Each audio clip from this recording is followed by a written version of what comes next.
DG নিয়োগ, সেই DG নিয়োগ নিয়ে এই মুহূর্তে বড় আপডেট আপনাদেরকে জানিয়ে রাখবো। ডিজি নিয়োগ নিয়ে রাজ্যের যে প্রস্তাব, সেই প্রস্তাবের পাঠাতে ইতিমধ্যেই প্রস্তাব যেটা বলা হচ্ছে সেই প্রস্তাব পাঠাতে হবে এবং তা পাঠাতে হবে একেবারে 48 ঘন্টার মধ্যে। এই ডেডলাইন একেবারে বেঁধে দেওয়া হয়েছে, এই ডেডলাইন বেঁধে দেওয়া হয়েছে, আপনাদেরকে জানিয়ে রাখবো তারিখ বেঁধে দেওয়া হয়েছে ইউপিএসসি, একই সঙ্গে ইউপিএসসি কেউ, কারণ আইপিএস এবং এই আইপিএস কাণ্ডে আপনারা জানেন যে রাজীব কুমার তার সময়সীমা শেষ হয়ে আসছে। তিনি সম্প্রতি কিন্তু তার যে মেয়াদকাল সেটা শেষ হতে চলেছে। আর এই ডিজি নিয়োগ নিয়ে রাজ্যকে যে প্রস্তাব, সেই প্রস্তাব পাঠাতে হবে। 48 ঘন্টা ডেডলাইন ইতিমধ্যেই বেঁধে দেওয়া হয়েছে ক্যাটের তরফ থেকে এবং তারিখ বেঁধে দেওয়া হলো ইউপিএসসিকেও।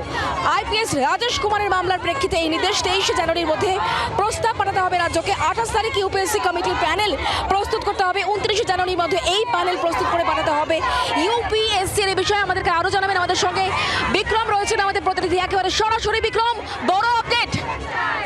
একেবারেই অত্যন্ত বড় আপডেট, বিশেষ করে রাজ্য পুলিশের ডিজিকে হবে, পরবর্তী ডিজিকে হবে, সেই নিয়ে যখন একদিকে এই বিষয়টি চলছে, তখনই কিন্তু আমরা যেটা জানি যে ডক্টর রাজেশ কুমার, যিনি একজন আইপিএস অফিসার এবং এই মুহূর্তে প্রিন্সিপাল সেক্রেটারি মাস এডুকেশন রয়েছেন, তিনি সরাসরি ক্যাটে মামলা করেছিলেন এবং বলেছিলেন যে তাকে উপেক্ষা করে কার্যত যে লিস্ট তালিকা পাঠানো হয়েছে সেই তালিকাকে গণ্য করা হয়নি।